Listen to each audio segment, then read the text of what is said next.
اللہ اللہ اللہ اللہ۔ قیامت کا کتنا ہولناک دن ہے۔ انسان کو اللہ نے بار بار ڈرایا، اس کے نبی نے ڈرایا کہ قیامت کے دن سے ڈرو، یا ایھا الناس اتقوا ربکم، تفصیلی آیات ہیں قرآن میں، بار بار قیامت کے دن کا۔ اگر قرآن میں ایک مرتبہ میں نے گنا بھی تھا لیکن اب وہ تعداد میں بھول گیا، 1000 مرتبہ اگر یوم کا لفظ آیا، یوم کے معنی ہوتے ہیں دن، اگر 1000 مرتبہ یوم کا لفظ قرآن میں آیا ہے تو اس سے 900 مرتبہ قیامت کا دن مراد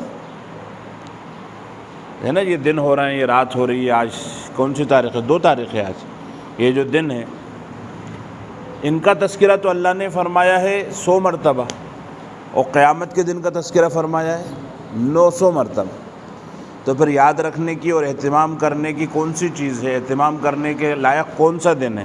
یہ ہمارے دن یا قیامت کا دن؟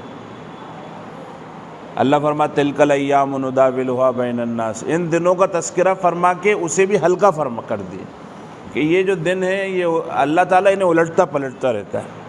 کسی کو اللہ حکومت دیتا ہے پھر اس سے حکومت کو چھین لیتا ہے، کسی کو اللہ طاقت دیتا ہے پھر اس سے طاقت کو چھین لیتا ہے، کسی کو اللہ عزت دیتا ہے، اللہ حفاظت کرے اللہ اس عزت کو چھین لیتا ہے۔ آپ بہت بڑے عالم صاحب ہیں، آپ نے بہت سارے بیانات کرے ہیں، آپ بھی روئے ہو، لوگوں کو بھی رلایا ہے، آپ تو سیدھے جنت میں چلے جاؤ گے۔ آپ تو سوچ رہے تھے کہ آپ نے 3 حج کیے ہیں اور 20 عمرے کیے ہیں، یوں دوڑتے ہوئے چلے جاؤ گے، لیکن جب وہاں پہنچو گے تو پتہ چلے گا ارے یہ معاملہ الٹا پڑ گیا۔ میرے نبی نے فرمایا میری امت کا فقیر کون ہے؟ صحابہ کرام نے فرمایا عرض کیا من لا درہم لہ ولا دینارا، جس کے پاس درہم اور دینار نہ ہو وہ امت کا فقیر ہے۔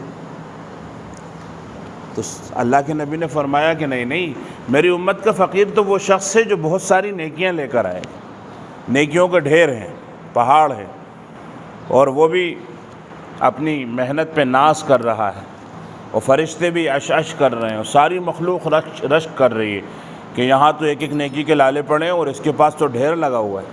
قیامت کے دن کا جو ہے بڑا مالدار نظر آ رہا ہے، اور وہ جنت میں جانے والا ہے۔ جنت کی چوکھٹ پہ پہنچا، پیچھے سے آواز ہے یا اللہ ہمارا حق تو دلوا دیجیے۔ آپ نے فرمایا تھا نا کہ ہم میزان قائم کریں گے، الوزن یومئذ الحق، اس دن عدل ہو کے رہے گا، انصاف ہو کے رہے گا، تو اب حق دلوا دیجیے۔ اے عادل بادشاہ، آپ نے دنیا کے بادشاہوں کو عدل کا حکم دیا، آپ عدل فرمائیے، آپ نے وعدہ کیا ہے اور آپ عادل ہیں۔ تو اللہ تعالیٰ فرمائے گا اچھا، اب مقدمہ پھر دوبارہ فائل ری اوپن ہو گئی، جنت میں جاتے جاتے اسٹے لگ گیا، حکم امتناعی لگ گیا کہ روک دو اس کو، واپس بلاؤ۔ اب یہ پھر کٹ گھرے میں آ گیا، اب بتا بھائی کہ تیرے پہ کیا ظلم؟ اللہ کو معلوم ہے، اعمال نامے گواہی دے رہے ہیں۔ الیوم نختم علی افواہہم، منہ پہ مہر لگ گئی، ہونٹوں کو سی دیا گیا، وتکلمنا ایدیہم، ہاتھ بات کرنے لگے، وتشہد ارجلہم، پیر گواہی دینے لگے، بما کانوا یکسبون، جو کچھ یہ دنیا میں کرتے تھے۔ یومئذ تحدث اخبارہا، زمین کا ٹکڑا گواہی دے رہا ہے، یہ مسجد کا فرش گواہی دے رہا ہے، بھری دوپہر میں اتنے لوگ بیٹھے تھے، ایسی ایسی باتیں ہو رہی تھیں، ایسی ایسی ان کی نیتیں ارادے تھے، یہ بھی گواہی ہوگی۔ اور سینما ہال کی زمین بھی گواہی دے گی، مسجد کا کونا بھی گواہی دے گا، اور محلے کا وہ پٹیا جہاں بیٹھ کر ناجائز کانوں کا اور جو ہے زبان کا زنا موبائل پہ ہو رہا تھا، وہ پٹیا بھی گواہی دے گا۔ تو گواہیاں ہو رہی ہیں، اللہ سب جانتا ہے، اور اعمال نامے نے سب محفوظ کر رکھا ہے۔ جب اعمال نامہ کھلے گا تو یہ کہے گا مالی حاضل کتاب، عجیب ریکارڈ ہے، لا یغادر صغیرۃ ولا کبیرۃ الا احصاها، نہ کوئی چھوٹی بات چھوڑی نہ بڑی بات چھوڑی، اس نے تو سبھی لکھ لیے۔ میں نے تو مذاق میں کہا تھا، لکھ لیا، میں نے تو ڈر کے مارے کہہ دیا تو لکھ لیا، میں نے تو بس غلطی سے نظر ڈال دی تو لکھ لیا، نہ چھوٹا چھوڑا نہ بڑا چھوڑا، سب تو لکھ لیا۔ تو سارے اعمال نامے گواہی دے رہے ہیں، اس کے باوجود اللہ تبارک و تعالی وہاں پہ مقدموں کے اندر پیشیاں کروا رہا ہے، سوال جواب کروا، ہاں بتاؤ تمہارا کیا حق؟ کہا کہ اے اللہ میرے گھر کے سامنے سے، مثال بیان کر رہا ہوں بالفرض، میرے گھر کے سامنے سے اس کی گندا پانی گزرتا، اس نے کبھی اس کا انتظام نہیں کیا، چلو ٹھیک ہے، اب یہاں پہ پیسہ تو ہے نہیں، تو اب تم جرمانے کے طور پہ، تلافی کے طور پر 1000 نیکیاں دے دو۔ کوئی کہے کہ اے اللہ اس نے مجھے گھور کے دیکھا، بغیر کسی وجہ کے نفرت سے مجھے دیکھا، چلو 100 نیکیاں دے دو۔ ہاں اے اللہ اس نے میری زمین ایک بالش دبا لی، چلو اتنے 1000 نیکیاں دے دو۔ اللہ اس نے مجھے مار دیا، اتنے 1000 نیکیاں دے دو۔ اس نے اللہ میری تو غیبت کی، اس نے میری چغلی کی، اس نے میرا راز فاش کیا، اس نے میرا تجسس کیا، اس نے یوں کیا یوں کیا، اور پیچھے لوگ آتے رہیں گے ایک کے بعد ایک، ایک کے بعد ایک، ایک کے بعد ایک، اور وہ پوری کی پوری نیکیوں کا پہاڑ حدیث میں آتا ہے صفر ہو جائے۔ اور ابھی اور لوگ بھی آ رہے ہوں گے، ہم بھی بچیں۔ تو میرے بندے نیکیاں ختم ہو گئیں، اب کیا دے گا؟ اب گناہ گاروں کے گناہ تیرے سر پہ ڈالے جائیں گے۔ آپ شرابی پہ ظلم کیا تھا، آپ خدائی فوجدار تو نہیں تھے، آپ اپنے محلے کے تھانے کے ٹی آئی تو نہیں تھے کہ آپ شرابی کو مار رہے تھے۔ آپ کو کس نے حق دیا تھا کہ آپ شرابی کو لات ماریں؟ آپ کو کس نے حق دیا تھا کہ آپ گناہ گاروں پہ ظلم کریں؟ گناہ ہے اللہ ہے اور بندہ ہے وہ جانے، اور آپ کوئی حاکم نہیں، آپ خلیفہ نہیں، آپ بادشاہ نہیں، آپ گورنر نہیں۔ آپ کا کام تو بس یہی تھا نا کہ آپ جو ہے اس سے گناہوں سے اسے روکتے، چاہے زبردستی روکتے، چاہے آپ اسے زبان سے روکتے، لیکن سزا دینے کا حق اللہ نے آپ کو نہیں دیا۔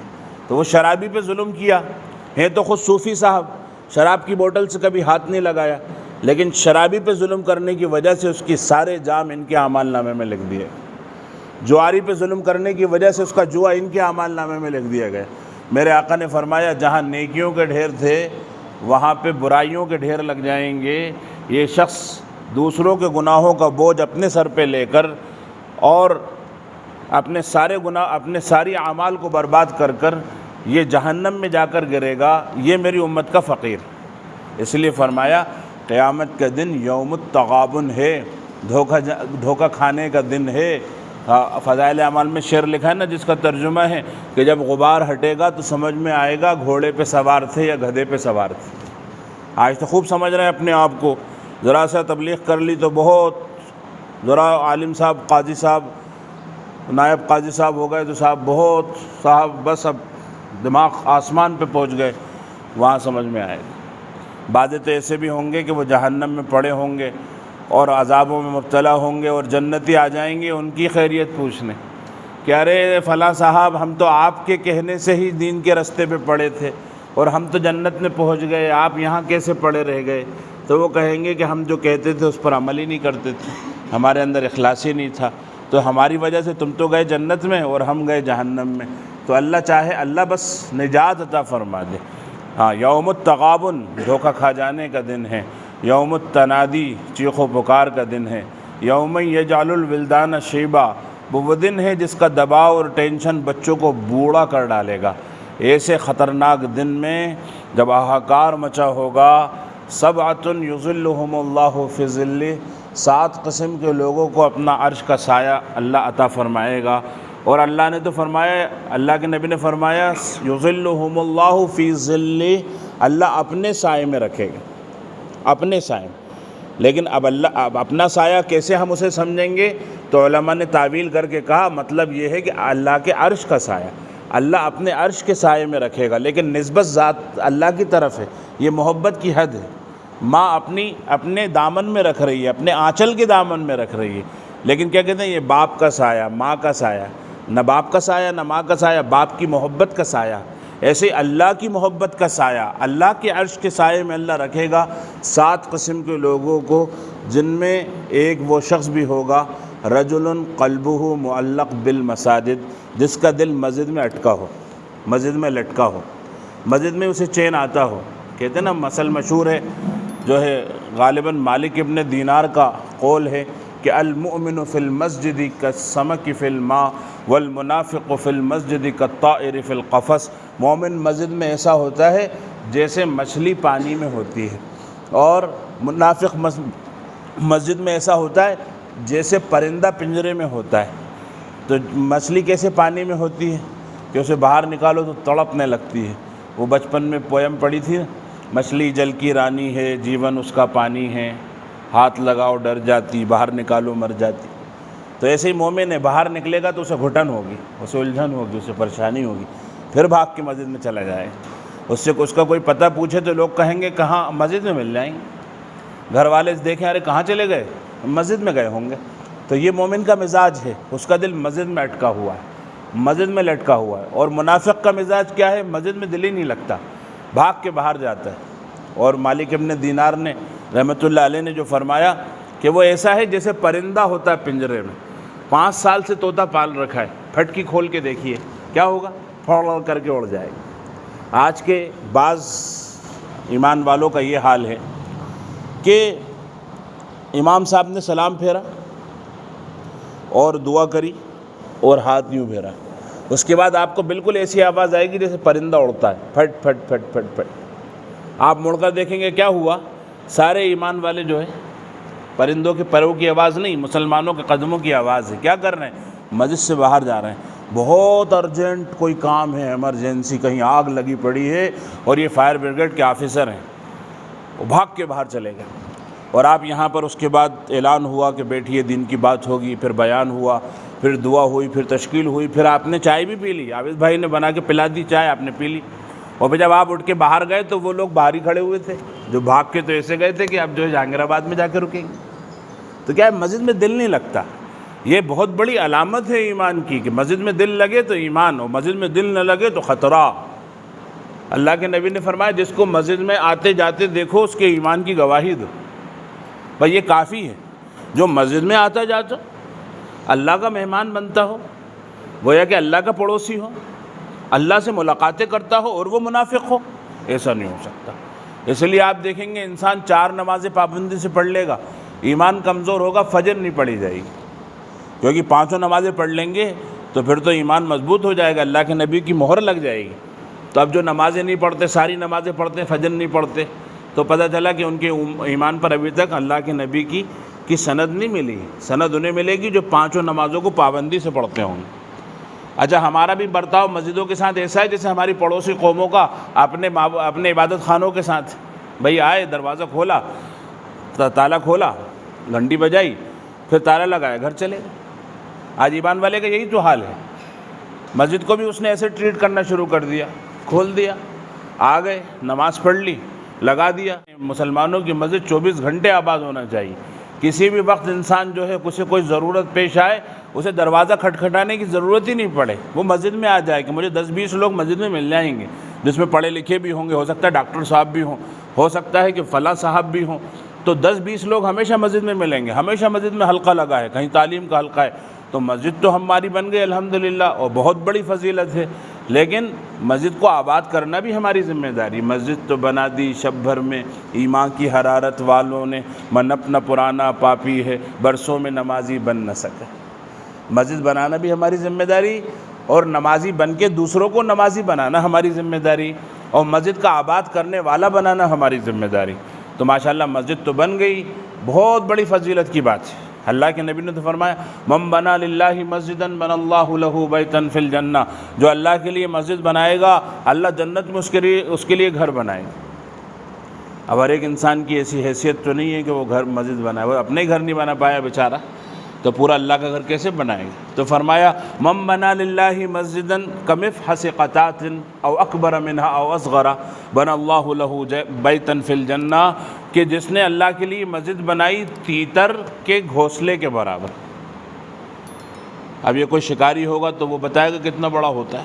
مجھے ایک شکاری نے بتایا بھائی اتنا ہی بڑا ہوتا ہے جتنا بڑا تیتر ہوتا ہے، کوئی گھونسلہ نہیں ہوتا، وہ تو بس ایک مٹی میں اپنا ایسی جگہ بنا کے بیٹھ جاتا ہے، آدھی اینٹ کے برابر اس کا گھونسلہ ہے۔ آپ نے فرمایا اس سے بڑا بنائے یا اس سے بھی چھوٹا بنائے؟